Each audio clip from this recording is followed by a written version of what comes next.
एक समय की बात है, एक बहुत ही खूबसूरत राज्य में एक प्यारी सी राजकुमारी रहती थी जिसका नाम आरुषि था।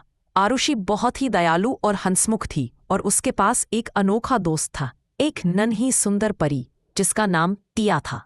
टिया रोज आरुषि के पास आती और उसे जादुई तोहफे देती। टिया, तुम आ गई। आज क्या लाई हो मेरे लिए? नमस्ते मेरी प्यारी आरुषि, आज मैं तुम्हारे लिए कुछ बहुत खास लाई हूँ। ये लो जादुई बीज, इन्हें बोने से सोने के फल लगेंगे।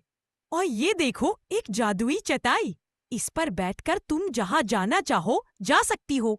और हाँ, तुम्हारे पास अब चीजों को छूकर उन्हें ठीक करने की शक्ति भी होगी। वाह, ये तो अद्भुत है। बहुत बहुत धन्यवाद टिया। बस याद रखना आरुषि, इन शक्तियों का इस्तेमाल सिर्फ अच्छे कामों के लिए करना। मैं वादा करती हूँ।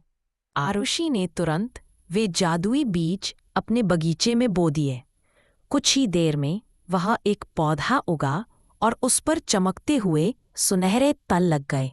एक दिन आरुषि अपनी जादुई चटाई पर बैठकर आकाश में उड़ रही थी और सुनहरे पल खा रही थी।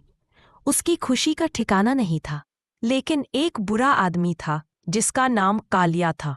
वह एक जासूस था और आरुषि के माता पिता राजा और रानी का जासूस था। वह आरुषि की जादुई चीजों के बारे में सुनकर ईर्ष्या से भर गया। मुझे आपको एक जरूरी बात बतानी है।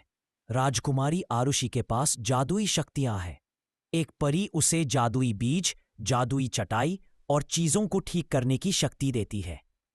आरुषि, क्या यह सच है कि तुम्हारे पास जादुई शक्तियां हैं? हाँ पिताजी, टिया परी ने मुझे ये तोहफे दिए हैं। मैं डर गई थी कि आप नाराज होंगे।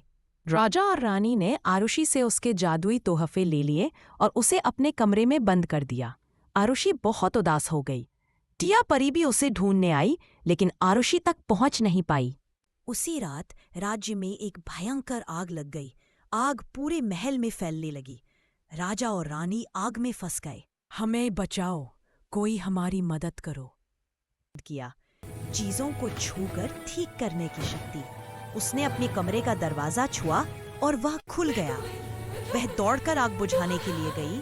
आरुषि ने अपनी शक्तियों का इस्तेमाल करके आग बुझानी शुरू कर दी। उसने हर उस चीज को छुआ जो आग से जल रही। उसने अपनी जादुई चटाई भी बुला ली और उस पर बैठकर अपने माता पिता को आग से बाहर निकाला।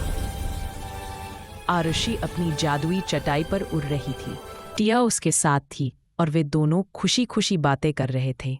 यह कहानी हमें सिखाती है कि किसी भी शक्ति का सही इस्तेमाल ही उसे महान बनाता है।